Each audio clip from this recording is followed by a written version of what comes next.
ya kata Nabi, "Ana wa kafilul yatim fil jannah hakadha." Kenapa itu Ustaz maknanya Iya, Ustaz? maknanya dekat sekali ya. Jadi, kalau ingin dekat dengan baginda Rasulullah SAW di surga, maka kita harus menjadi penyantun anak-anak yatim ya. Nah, itu yang pertama.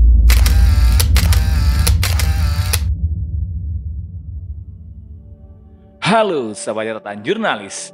Terima kasih udah mampir lagi di channel ini.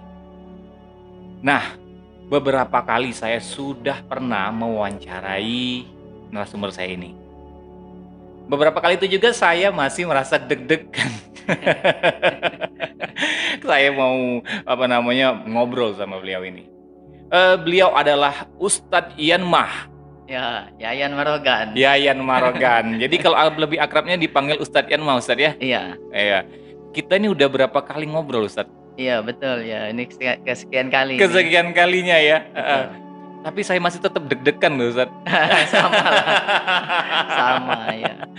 Oke, jadi sahabat catatan jurnalis, hari ini kita mau bedah lagi nih tentang visi misi Pondok Pesantren Kiai Merogan di tahun 2027. Ini program jangka pendek ya Ustadz ya. Iya. Nah, jadi beberapa waktu yang lalu kita sempat ngobrol soal riwayat Kiai Merogan itu sendiri sebagai salah satu alim ulama di Provinsi Sumatera Selatan yang kiprahnya sudah sampai kemana-mana dan memang menjadi karomah bagi orang banyak ya Ustadz ya. Betul ya.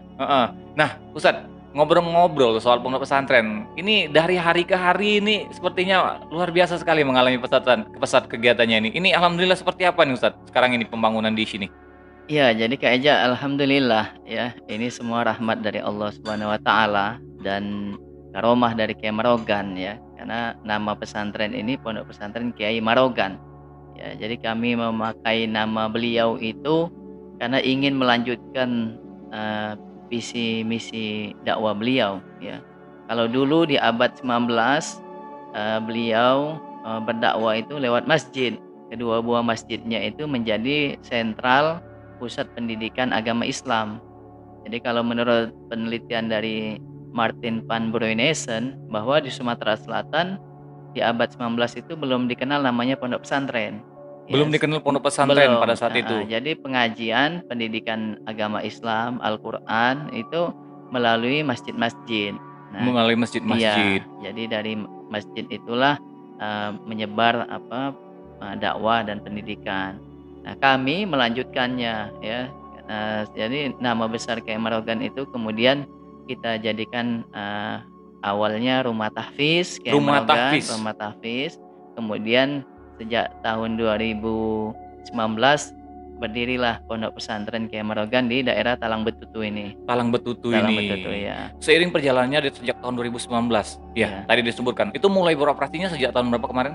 Iya, tahun 2019. 2019 sudah mulai menerima santri-santri. Iya, santri ya, dan satu komplek ya di daerah Talang Betutu ini selain anak-anak menghafal Quran juga ada pendidikan formalnya setingkat SD, SMP dan SMA. Tingkat SD, SMP dan SMA. Iya. Menginjak tahun ke 2020, 2021 ini udah hampir menginjak kedua tahun ya. Mau jalan ketiga ya. 3 tahun. Mau jalan ketiga tahun. Nah, ini perkembangannya menurut catatan Ustadz sendiri seperti apa Ustadz? Iya, alhamdulillah ya. Jadi di atas lahan kurang lebih 2 hektar ya, kami sudah menampung sekitar kurang lebih 150 anak santri ya. 150 santri. Nah, dari jumlah itu ada sekitar 40 anak yatim ya. Dan sisanya tuh kaum duafa, kurang mampu. Dan ada sekitar 20 anak dari golongan yang mampu ya, ada orang tuanya dan mereka berbayar ya. Jadi bangunannya ya alhamdulillah sudah ada asrama ya, tempat tinggal untuk nampung anak 150 dan ada guru-guru yang tinggal di sini sekitar yang berkeluarga ada 10, kemudian ada guru yang masih bujangan ya, masih sendiri jomblo itu ada sekitar 30 ya. Nah, jadi totalnya sekitar 200 tinggal di asrama pondok pesantren ini, dan juga ada sekolah formalnya. Kami menggunakan kurikulum sekolah alam. Kurikulum sekolah alam. sekolah alam. Tapi alhamdulillah sudah mendapatkan izin dari, Dinas Pendidikan ya, baik kota maupun provinsi. Iya, Iya seiring perjalanannya menginjak ke tahun ketiga ini kan iya. ada program kerja visi dan misi ke depan adalah pondok pesantren ini. Saya dengar kabar ada targetan sekitar 1.000 santri. Iya insyaallah ya. Jadi kami memimpikan ya, punya impian besar di lahan seperti pulau ini kan kalau kita lihat ya, Iya, menyusuri, lahan anak ini sungai, iya, ya dikelilingi Sungai Betutu ya. Jadi ini sangat asri ya, sangat kondusif untuk anak-anak tuh belajar menghafal Al-Qur'an. Nah, dan riwayatnya juga sebetulnya tanah ini kami peroleh dari, ada amanah dari Ki Agus Muhammad Daud ya. Siapa itu Ustaz? Ki Agus Muhammad Daud itu warga di Talang Betutu ini. Nah, beliau itu melanjutkan amanah dari kakeknya. Kakeknya. Kakeknya itu namanya Ki Agus Kiai Alidin, berwasiat bahwa tanah di pulau ini, untuk pesantren ya. Jadi harus diwakafkan untuk pesantren. Nah, kemudian bertemulah dengan kami di tahun 2016 dan beliau bercerita bahwa kakeknya itu adalah anak asuh atau anak yatim dari Kiai Merogan, kemudian besarnya menjadi tukang dayung, jadi santrinya. Nah, kemudian ya dia ingin ini memberikan lahan ini untuk, pesantren. Alhamdulillah ya, karena kami mendengar bahwa ini lahan dari anak yatimnya Kiai Merogan ya, berarti betul kalau cerita dulu Kiai Merogan itu memiliki 2 anak yatim ya yang terkenal itu.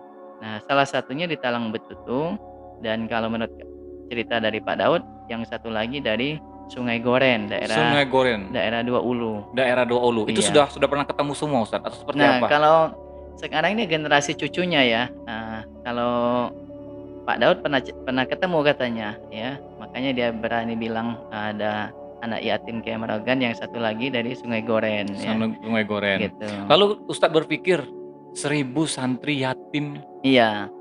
Ya jadi sebetulnya kami melihat di Palembang ini, banyak anak-anak yatim ya, itu apalagi di masa pandemi ini, anak, yang Orang meninggal tua. oleh orang tuanya. Nah, mereka sebetulnya, kalau kita perhatikan, kita asuh ya, maka insya Allah mereka akan menjadi anak yang, luar biasa ya. Nah, kan buktinya banyak panti-panti asuhan di Palembang ini.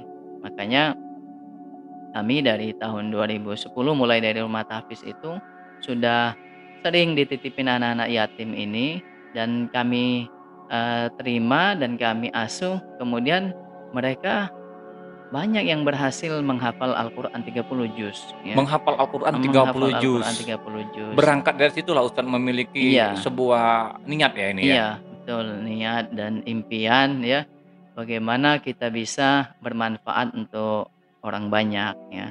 Dan memang, eee, kalau saya, lihat ya sebetulnya ya kita ini kalau bisa ya kita ada yang kita perbuat ya semasa hidup kita ya, dan anak-anak yatim itu merekalah yang, sebetulnya banyak yang apa namanya, Nanti ikut iya, membutuhkan ya bantuan dan mereka itu butuh kalau orang-orang yang peduli terhadap butuh orang-orang yang peduli. keberlangsungan hidup mereka ke depan ya Ustaz Iya, ya? betul, iya, Iya. heeh. Kan Kenapa harus 1.000 Ustaz?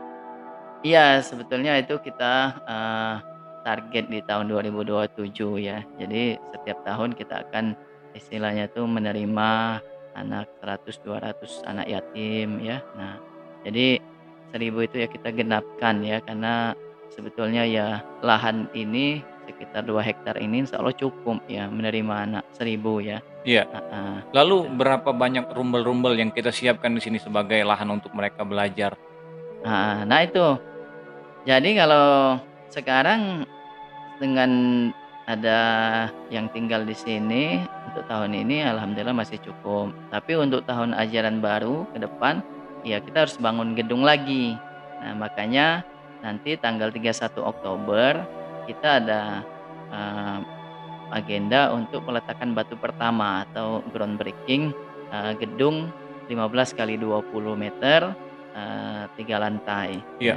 Nah, ini tentunya akan membutuhkan banyak sekali anggaran, dana, dan biaya. Iya betul. Bagaimana cara strategi Ustadz sendiri dalam menyikapi hal ini? Ini kan kita tahu bahwa apa namanya, eee, pondok pesantren ini kan sangat minim sekali, baik Iya, itu dari segi pendapatan juga dari segi iya. anggaran, karena lebih banyak berjalan ke amal jariah Iya untuk betul. keberlangsungan apa namanya, anak-anak gitu kan. Iya Nah, ini betul. bagaimana Ustadz? Iya, jadi memang Kak Eja, kami, sebetulnya ya banyak melibatkan masyarakat ya. Kami menggerakkan masyarakat, memotivasi masyarakat bahwa sebetulnya kitalah yang membutuhkan anak-anak yatim itu untuk investasi akhirat kita ya. Jadi kalau kita ingin, apa kata baginda Rasulullah SAW ya, apalagi ini di musim Maulid ya. Jadi makna Maulid itu kan kita mengamalkan ajaran Nabi Muhammad ya. Ada fadilah yang luar biasa, Mungkin yang ada ayat yang bisa ya ada disampaikan di situ? hadis ya kata Nabi, "Ana wa kafilul yatim fil jannah hakadha." Sambil Nabi, fa asyara bis sababati wal wusta, sambil Nabi menunjukkan jari telunjuk dan jari tengahnya. "Aku bersama penyantun anak yatim itu seperti ini," kata Nabi. Nah, seperti jari telunjuk dan jari tengah, wa farraja bainahuma qalila, sambil merenggangkannya sedikit. Kenapa itu Ustadz maknanya Iya, Ustadz? maknanya dekat sekali ya. Jadi kalau ingin dekat dengan baginda Rasulullah SAW di surga, maka kita harus menjadi penyantun anak-anak yatim, ya. Nah, itu yang pertama. Tapi sebetulnya selain, kita akan mendapatkan fadilah itu di akhirat, ya, dan kami merasa sekali ya dampaknya, keberkahan dalam hidup ini, tinggal bersama anak-anak yatim itu, ya. Jadi Bagaimana rezeki itu mengalir? mengalir, betul. Kita hanya tinggal di lahan wakaf di sini ya, tanahnya juga sudah kita wakafkan, sudah ada sertifikat wakaf. Nah kita, eee, ya sebetulnya bersama keluarga kita tinggal bersama anak-anak yatim itu. Anak kita makan, anak yatim itu makan. Anak kita sekolah, anak-anak yatim itu sekolah, ya. Jadi kita anggap seperti anak kandung kita sendiri ya. Membesarkan, merawat, Membesarkan, mendidik merawat mereka. mereka, betul, ya. Iya. Heeh. Lalu bagaimana kita cara memenuhi kebutuhannya mereka itu, Ustadz? Nah, makanya Peran kami serta siapa sih yang kita harapkan dalam hal ini, Ustadz? iya sebetulnya ini kan kewajiban dari negara ya, kalau lihat dari pasal apa, di Undang-Undang Dasar itu, bahwa anak fakir miskin dan anak telantar itu, ditanggung oleh negara. Nah, tapi kita juga ikut berperan serta karena dorongan, menyantuni, membesarkan anak-anak yatim ya, itu juga menjadi kewajiban agama ya. Agama kita kan banyak sekali. Misalnya di surat Al-Maun itu Allah Subhanahu wa taala berfirman, "A'udzubillahi minasyaitonirrajim. Ara'aital ladzi yukadzibu bid-din, fadzalikal ladzi yad'ul yatim wa la yahuddu 'ala ta'amil miskin." Ila akhiril ayat. Ya, tahukah kamu orang yang mendustakan agama? Ya. Nah, disebutkan di ayat itu, "Fadzalikal ladzi yad'ul yatim." Orang yang mendustakan agama itu adalah orang yang menelantarkan anak yatim, Orang yang ya. mendustakan agama itu adalah orang yang Iya, menelantarkan anak yatim. iya, jadi kita disebut pendusta agama kalau kita membiarkan anak-anak yatim itu mereka Itu misalnya jelas di benar ya di dorongan agama di surat Al-Maun itu surat-surat Makkiyah ya, surat-surat yang awal pertama sekali turun di kota Mekkah ya. Jadi dan asbabun nuzulnya juga ya, bahwa ada kafir Quraisy ya, Abu Lahab itu, ketika mereka memberi makan kepada anak-anak, kemudian ada anak yatim, mereka ini bedakan ya, mereka tidak mau memberi memberi makan mereka makan. nah makanya, eee, kita, ayo kita sayangi anak-anak yatim itu, karena anak-anak itu adalah aset kita ya. Mereka calon-calon, tunas bangsa, calon-calon pemimpin di masa yang akan datang ya. Dan memang di dalam ini agama juga konsep keuangan Islam ya, bahwa, anak yatim itu harus dinafkahi. Harus dinafkahi. Dinafkahi, bukan diberikan zakat, mustahik zakat, mereka tidak termasuk ya, kelompok Dinafkahi dalam hal ini dididik, Iya, dibesarkan, iya, dirawat, nafkahnya lahir batin ya. tanggung jawab sosial ya? Iya, tanggung jawab sosial. Jadi disebutkan di surat Al-Baqarah itu yas'alunaka madza yunfiqun. Kepada siapa harus berinfak. Nah, disebutkan ada 5 kategori di situ. Qul ma anfaqtum min khairin falil walidain. Pertama kepada orang tua, wal aqrabin dan kepada kerabat, wal yatama kepada anak-anak yatim, wal masakin kepada orang-orang miskin, wa binis sabil dan kepada ibnu sabil, para musafir. Para musafir. Nah Ada itu di yang ketiga itu anak yatim. iya, anak yatim. Jadi anak yatim itu dia termasuk penerima infak atau nafkah. Jadi kita harus menafkahi mereka karena dia kebutuhannya setiap hari, bukan setahun sekali ya. Kalau selama ini kan Ramadan ya, Iya, mereka mendapat bergembira, iya, santunan. mendapat santunan, undangan. Nah, Iya, selebihnya kan mereka apa namanya harus ya berjuang harus sendiri. berjuang ya. Artinya di sinilah peran serta kita sebagai, Iya, apa namanya, salah satu pengelola pondok pesantren yang memang iya, sudah mengerti dan tahu akan iya, ayat-ayat disampaikan oleh Allah tadi ya, iya, betul. sehingga menjadi tanggung jawab kita juga. Iya betul, ya. Heeh. Nah makanya kami menganggap anak-anak yatim itu ya seperti titipan dari surga ya. Jadi tanah pulau inilah sepertinya tempat mereka ya. Nah makanya eh, kita mengajak masyarakat ya ikut berjuang bersama-sama ya. Kami membuka diri ya. Makanya kita sudah sekian tahun ini ada namanya Go Hafiz. Apa itu Go Hafiz? Gerakan orang tua asuh anak yatim tahfiz ya. Jadi ada yang berdonasi setiap bulan ya, ada mulai dari 50.000 ya, 100.000 ya. Iya. Nah, itulah kemudian bisa mengantarkan anak-anak ini dapat bersekolah dan dapat tinggal di asrama di sini ya. Nah, malah kami sebenarnya sudah menyiapkan juga di pondok pesantren Kiai Merogan ini ada lahan yang kami produktifkan Apa ya. itu Ustadz? Jadi tempat wisata Tempat ya. wisata, ini salah satu sektor, income ya untuk Income. kita bisa, apa namanya, membantu Iya. pergerakan, apa namanya, kebutuhan-kebutuhan dari pondok pesantren ya? Iya, iya malah kita jadikan itu sebagai tempat untuk kemandirian anak-anak yatim itu ya. Artinya Jadi juga kita dilatih mereka untuk berwirausaha di situ? wirausaha betul ya. Iya. Tadi balik lagi ke tanggal 30, 31? 31. 31 Oktober tadi. Nanti itu seperti apa Ustadz? Iya, jadi 31 Oktober itu menandakan grand opening ya, pembukaan lagi wisata Pondok Marogan. Jadi sebetulnya sudah pernah dibuka tahun 2020, tapi waktu itu Terkendala pandemi terkendala ya? pandemi ya, apa namanya, PPKM, akhirnya kita stop. Nah, ini insya Allah di tanggal 31 Oktober kita mulai buka lagi ya. Nah, kita juga sudah mulai bersama para guru, para santri ya, kita insya Allah canangkan pesantren ini jadi pesantren entrepreneur. Pesantren Pesantren entrepreneur. entrepreneur. Jadi santrinya jadi santripreneur, gurunya jadi gurupreneur, ya, ustadznya jadi ustadzpreneur. Nah, jadi lahannya dari area 2 hektar ini, dari jembatan ke sebelah kanan itu kita jadikan Sentra-sentra sentra untuk mereka berusaha, produktif ya, produktif. wisata wakaf produktif. Ada yang kuliner, ada yang apa namanya ingin bermain Berwirausaha, ya ya, ya ya. ya. Nah, jadi ada spot foto dan lain sebagainya. Itu Nah, lagi dibangun di atas lahan berapa luas lahan yang sekarang lagi dibangun? iya kurang lebih sekitar 5.000 meter ya, 5.000 5.000 meter. meter ya. Nah, yang bagian kiri dari jembatan itulah untuk asrama dan tempat belajar mereka ya. Ada asrama tempat belajar mereka di situ. Iya. Rangkaian kegiatannya itu apa aja sih?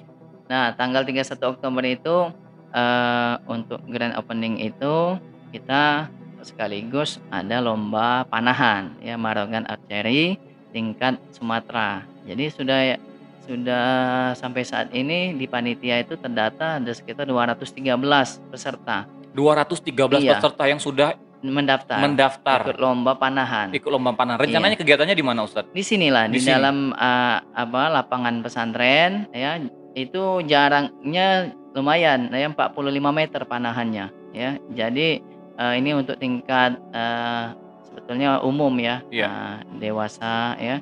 Nah, itu dari luar Palembang ya, yang sudah daftar itu ada yang dari Lampung, ada yang dari Bengkulu, dari Medan ya, dari luar luar, se-Sumatera lah, se-Sumatera. Luar Sumatera Selatan? Iya, luar Sumatera Banyak Selatan, artinya di iya beberapa provinsi, iya, sekitar yang di Pulau Sumatera iya, Selatan yang nih antusias yang ikut ikut itu. ikut. 200 berapa tadi Ustaz? 213. 213 yang sudah ikut Iya, itu. Itu sudah terregistrasi pendaftar, iya, tinggal kegiatannya di tanggal 31 itu saja ya iya, Ustaz. Nah, heeh. lagi balik-balik ini, dalam memenuhi kebutuhan kegiatan tersebut, bagaimana upaya yang kita lakukan Ustaz? Iya, jadi sebenarnya kami, ya belajar, apa namanya, di tengah krisis ini kita tetap eksis ya. Jadi sebetulnya melalui, eee, wakaf berjamaah ya. Jadi, eee, bangunannya wakaf, kemudian untuk operasional bulanannya juga itu sedekah, infak dari donatur ya. Nah, makanya kita tanggal 31 Oktober itu ya kita mengundang ya, aparat pemerintah ya, para pemangku kebijakan, seperti Pak Gubernur, Pak Wali Kota ya, kita undang agar mereka bisa, Ikut ikut berpartisipasi. berpartisipasi ya, mensukseskan program dari Pondok Pesantren Kiai Merogan ini, ya. Wow, Ustadz, nanti kita lampirin juga, nanti kita tulis di sini ya, apa namanya, rekeningnya ya, Iya bagi siapa masyarakat di luar sana yang pengen berdonasi dan iya memberikan bantuan, iya, berpartisipasi betul, terhadap kemajuan Pondok Pesantren Kemerogan ini, yang iya, mana heeh. di ke depan itu kita memiliki target akan, apa namanya, menyantrikan 1.000 1.000 santri santri yatim. yatim, iya, Yatim, betul, iya. iya. Jadi setiap tahun kan paling tidak, sampai 5 tahun yang akan datang itu, ya sekitar 200 gitu kan. Nah makanya, eee, ya kami ini, eee, ya bismillah ya, karena ini, apa Niatannya baik niat ya, baik iya. ya, insya Allah Allah pertemukan juga dengan orang-orang Dan baik, dipermudahkan juga dipermudah, Ustaz ya. iya iya. Makanya kadang, ya bismillah ya, Allah Maha Kaya ya, Allah jadi Maha Allah Kaya, apa Maha yang kita Kaya. minta, kalau kita Iya, meminta dengan sungguh-sungguh betul, insya Allah langsung diberinya ya Allah iya, ya. betul. Iya. Dan memang ya kalau kita lihat dari, apa, cerita Nabi Musa berguru dengan Nabi Khidir di surat Al-Kahfi itu kan, itu diceritakan bahwa, eee, ya Nabi Khidir itu dia melihat ada satu bangunan yang condong sudah hampir roboh dan, Musa kaget melihat Nabi Khidir, dia renovasi, dia dandani, dia tegakkan lagi bangunan tadi dan tidak minta upah dengan warga di Iya. situ. Padahal mereka ingin minta makan tidak dikasih. Nah ternyata kata Nabi Khidir ya, eee Bangunan itu adalah bangunan apa? bangunan itu ya, itu milik anak yatim ya. Nah, jadi milik anak yatim, 2 anak yatim, wa kana tahtahu kanzul lahuma, di bawahnya itu ada hartanya ya. Wa kana abuhuma sholiha dan mereka memiliki ayah yang soleh ya. Fa arada rabbuka ayyablugha ashuddahuma wa yastakhrija kanzahuma rahmatan mir rabbik. Dan Allah ingin mengeluarkan harta benda tadi, harta milik anak yatim tadi nanti di saat mereka sudah besar. Nah, makanya kami percaya bahwa di bawah anak yatim itu, di bawah kaki mereka ada harta karun, Ada harta karun ada dan harta ada karun, rezeki yang ada untuk rezeki kebaikan orang banyak. untuk kebaikan orang banyak ya. Jadi kalau misalnya kita, bayangkan ya ada 1.000 anak-anak yatim di sini ya, Masya Allah ya. Jadi kalau para orang-orang yang tadinya pengen nyantuni anak yatim, punya kelebihan harta, ya tinggal datang ya. Datang ke sini langsung berjumpa dengan anak-anak yatim ya. Kemudian kalau hatinya keras kata Nabi kan ada dikisahkan itu, syaka rajulan ya an qaswata qalbihi, tentang kerasnya hatinya. Nah, kemudian kata Nabi apa? Imsah ra'sal yatim wa at'imil masakin. Usap kepala anak yatim dan berikan makan kepada orang miskin ya. Nah, Insya Allah dan mendapatkan berkah berkah ya dunia akhirat dunia ya, akhirat. dunia Luar akhirat. biasa sekali Iya teman-teman. Hari ini catatan jurnalis luar biasa sekali, kita mendapatkan sebuah kesempatan bisa berdiskusi dengan Ustadz Yanma Jadi ini Ustadz Yayan Marogan. Yayan Marogan, iya. Jadi pengen sama kayak Jack Ma ya kan? Jack Ma. Jadi Jadi ini Ustadz Yayan kita Ma. pengen jadi entrepreneur, jadi pengusaha ya seperti kayak Marogan sebetulnya. Jadi Sudah dicontohkan dari alim ulama, kiai iya kita dulu, benar, bapak beliau iya. itu adalah seorang Pengusaha. pengusaha, Pengusaha, santri entrepreneur ya. santri entrepreneur, ulama entrepreneur. Nah, tapi memang bedanya hasil usahanya dia abadikan jadi amal jariah, jadi 2 buah masjid untuk anak-anak yatim ya. Iya, harapan kita kepada masyarakat banyak terhadap kepada masyarakat luas. Nah, ini seperti apa terkait untuk kemajuan pondok pesantren Kiai Marogan ini sendiri, dan juga untuk rencana agenda program kerja kita ke depan itu seperti apa? Iya, kami mengundang ya semua pihak. Kalau untuk orang tua, untuk wali yang punya anak yatim di rumahnya, ayo titipkan di sini ya, mereka bisa mondok di sini ya. Kalau untuk yang punya ilmu, ayo khidmat di sini. Kita berjuang mengajar, membesarkan anak-anak yatim itu. Bagi para agnia, orang-orang yang kaya, pengusaha, ayo sama-sama ya, jadikan hartanya berkah ya. Jadi ambil satu anak yatim, biayai untuk pendidikan mereka ya. Jadi untuk pemerintah juga ya, kita siap bersinergi, berkolaborasi karena ini merupakan tanggung jawab kolektif ya, tanggung jawab sosial. Nah, dan di Palembang itu sangat banyak sebetulnya ya anak-anak yatim. Nah, tinggal apakah kita mau serius untuk bersama mereka, karena sebetulnya yang butuh itu kita ya. Iya. Bukan anak-anak yatim itu ya, kita yang butuh pertolongan mereka nanti di saat hari kiamat ya, saat sudah tidak ada lagi pertolongan.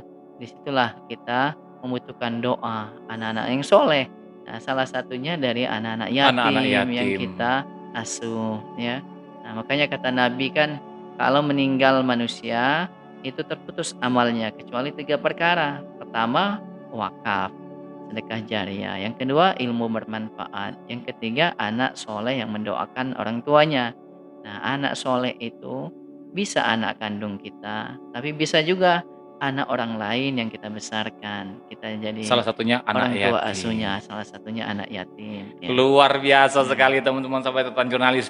Jadi ini peluang bagi kamu juga untuk berinvestasi zariah ya, investasi akhirat ke depannya. Kamu juga bisa datang nanti di tanggal 31 Oktober 2021 di Pondok Pesantren Kiai Marogan yang berada di daerah Talang Betutu, Kelurahan Talang Betutu, Kecamatan Sukarame, Kota Palembang. Ya, kalau dilihat dari titik mapnya, Google Map itu Pondok Marogan ya.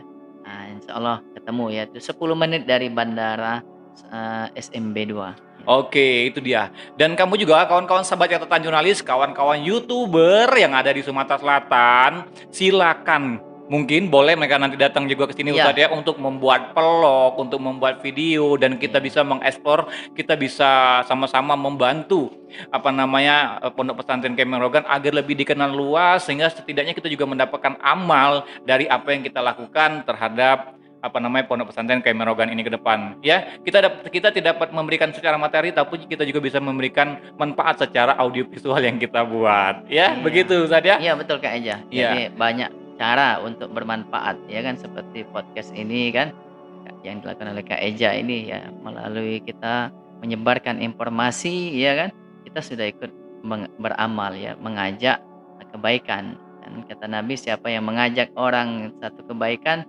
maka dia akan dapat pahala tanpa mengurangi pahala orang yang dia ajak itu. Oke, saya pengen ngobrol lebih panjang lebar lagi, tapi nanti mudah-mudahan kita ketemu lagi di tanggal 31 Oktober dalam kegiatan groundbreaking yang dilaksanakan di di Pondok Pesantren Kiai Marogan di Keralang Jambi ini. Oke, saya Riza Palepi dan Ustadz Yayan Marogan. Oke. Terima kasih dan sampai jumpa lagi di catatan jurnalis selanjutnya. Terima kasih, Ustadz. Ya, waalaikumsalam warahmatullahi wabarakatuh.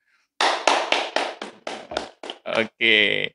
Ya, kata Nabi, ana wakafilul yatim fil jannah hakadha. Kenapa itu Ustaz maknanya? Iya, maknanya dekat sekali ya. Jadi Kalau ingin dekat dengan baginda Rasulullah SAW di surga, maka kita harus menjadi penyantun anak-anak yatim, ya. Nah, itu yang